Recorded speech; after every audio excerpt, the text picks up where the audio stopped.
Hello there, how are we doing? So today is a little bit different. As you can see, we are in a truck that I am packing to come out of. So I thought it'd give me an opportunity to give you just 5 minutes of a little review of the Iveco Sway 530 that I've been driving.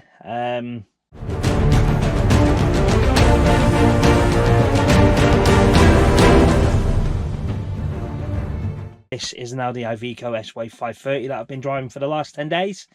So this is going to be my quick little review on things like the comfort, you know, where they could sort of spend a little bit more money, and what I think it needs. So we'll start off with the interior as we're already here. So let's go. So first of all, driving position. I think it's fairly decent. I think the steering wheel is pretty good. Steering wheel is full of controls. It took me a little while to find some other controls. So if you're new to this, underneath here, you've got some buttons, and the same here. You've got some more buttons. They are volume, up and down, skip track, skip radio station, etc. So in that department, very, very good. Really nice steering wheel. I actually found the steering really light on this truck. The lightest I've had in any vehicle. So I think that's a bonus. However, it is a bit strange. When you just steer to the left or to the right, it goes to the left and to the right. So you just need to be careful with that sort of stuff. Dashboard is usual. I'm actually going to turn the dashboard. I'm actually going to turn the lorry on and start it. There we go. We'll have a little start now. So it starts. I'm going to turn the steering wheel around. So we've got the steering wheel usual down on the foot there, floor. There you go. And it shows that. So there's your instruments. As you can see, your oil, your air there, your AdBlue, diesel, revs, speedo, shows you instruments for the leveling of the truck. You've got a menu, so you've got a menu here. I'll just scroll through. As you can see, no source, all that sort of stuff. It's full of loads of little things. Siri, you talk to it. Tacho there, excellent tacho. It actually, when you go through all the European countries, it automatically tells you where you are, so you don't need to manually do it, which is really good. The thing I find really strange, if I'm being honest, is that your three buttons for your reverse, your neutral and your drive, you've got no different sort of levels of reverse, so it's one or nothing pretty much. Handbrake, pretty standard. I like that there. It's a good position to be. Radio is fantastic. So just to cover, you've got a TomTom satellite navigation on there, if you can see that. I'll just give that a minute to load up. So as well, I'm waiting for that, you know, you got usual controls, your lane stuff there, your night heater, your axles, diff lock. Now this here, the air conditioning, it's really good when it works. What I mean by that is, so far my fault finding with this lorry has been, it works when it wants to work, and it's not always that often, if I'm being particularly if I'm being really honest with you. It doesn't always work. So there we go, the sat nav is now loaded up. I'm sure you can see that it works a treat, it really does. You've got the horn there, you've got the loud horn, turn it off, you've got the low horn, fog lights, reversing noise thing there. It's got everything. It's got a few things here. It's got your night switch there, it's got your rock, it's got your cab tilt there, it's got your light for the back for when you're working on your Susie's, fog lights there as well.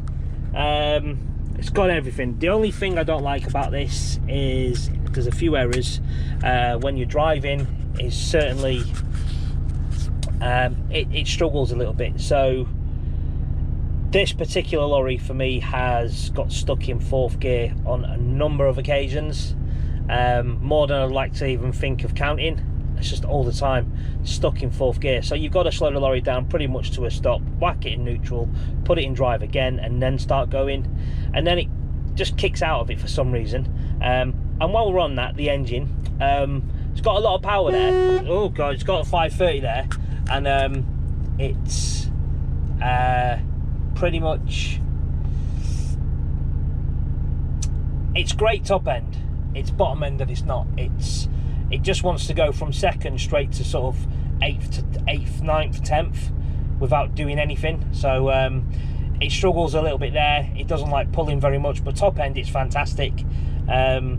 You know, 56 miles an hour, it just goes fantastic. Really, really, really happy with it. But lower down, not so good. It just feels like it needs a few more. It needs to be patient. Just be a bit patient with trying to get to sort of 8th, 9th and 10th gear. Just drive nice and slow and go through the gears. But it doesn't seem to want to do that, I'm afraid. Iveco, unfortunately, very plasticky. I mean, it's a bit of cushion there, not a great deal. It is cushion. The finish, to be fair, for me isn't good. There, it's not the greatest finish. You got a little cubby here for your phone. Storage here, you've got a bit of storage there. Nice little drawer, which is, I think, kind of good. You've got 4 cup holders. Again, not too bad. Right there. You've got a fridge. Fridge, I think, is really good. It works really well. It's fairly big. It's very deep.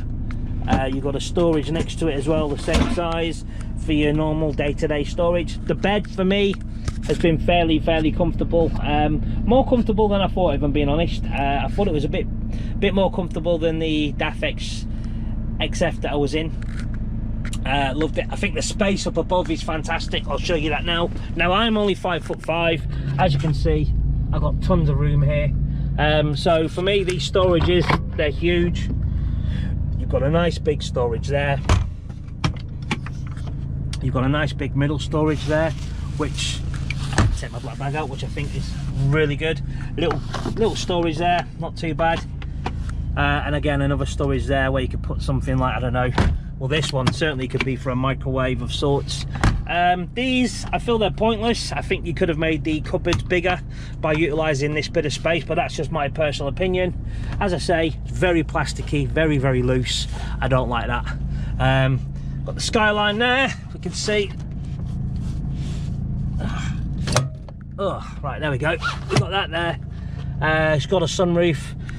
The sunroof is, what button is it? I believe it's this one here. Again, good idea, not too bad at all. Bunk bed, so just bear me a second. The bunk bed comes down, and when it comes down, it's not huge. It's a bit smaller than the one up top, but to close it, you just one hand, as you can see, push it up, drop it back, and it clicks into place. Really good. Got all your controls here for your lights, your locking your doors, your windows, your volume for your radio, turn it on and off, and your night heater. It's really good. The lorry is full of USBs. However, for me personally, I think they're all in the wrong places. You got is that 12? You got a 12 volt adapter there, 2 USBs that are in there. As we come over to this side, you've got nothing here. You've got nothing there. You've got a USB 1 or 2 which is in there, and you've got a USB which is down there. The curtains are they're not the greatest in terms of, I mean, they're so thin. They are paper. I think a £5 note is thicker than that. However, they do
How you doing, guys? So this here is the Iveco demonstrator that I've been driving for the last sort of 7-8 days. I've just done a review on the inside, and I'll have a little chat about it, what I think. Exterior, I think it's all right. I haven't got the keys on me now, so I can't show you much in terms of is it actually, it's still open, I lied. So we have a little storage cupboard there, quite handy. However, very flimsy, very cheap and flimsy. When it shuts, see, not very good. Got to give it a good slam just to shut it. This one, on the other hand, bit more, feels a bit more secure. It's a good old size in there. Listen, shuts perfect. When you close the doors, listen, cheap, tacky Iveco, gotta slam it. So of course, this is a 6x2.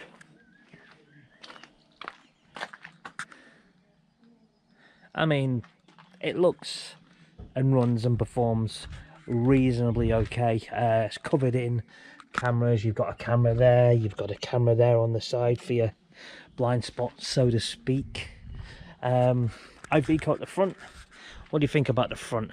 What do you think this looks like? All this here, this black bit, you know what it reminds me of? A little bit like a Scania. The cockpit inside, when you're in the seat driving position, once again, it is quite comfortable.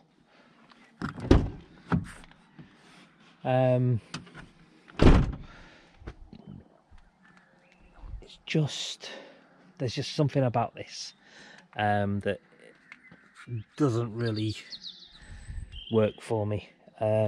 This is huge, so there we go. Look at the room you've got there now. It's fantastic. Steps, nice deep steps to get your foot in there, stop you from falling. I like the way it hangs off. The airlines all hang on there, as you can see. It's not bad. Would I want one permanently? If I could choose, I would say no. However, let me just make sure.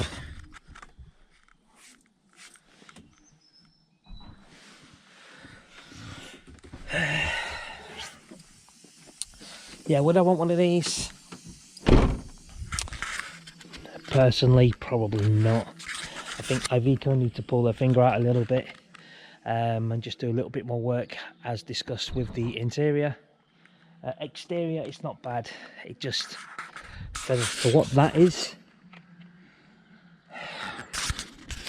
it doesn't pull enough for me. So with all this said, no, I probably won't want one full time. Luckily enough for me, I'm only in it for a period of time, or was in it for a period of time. Over and out for now.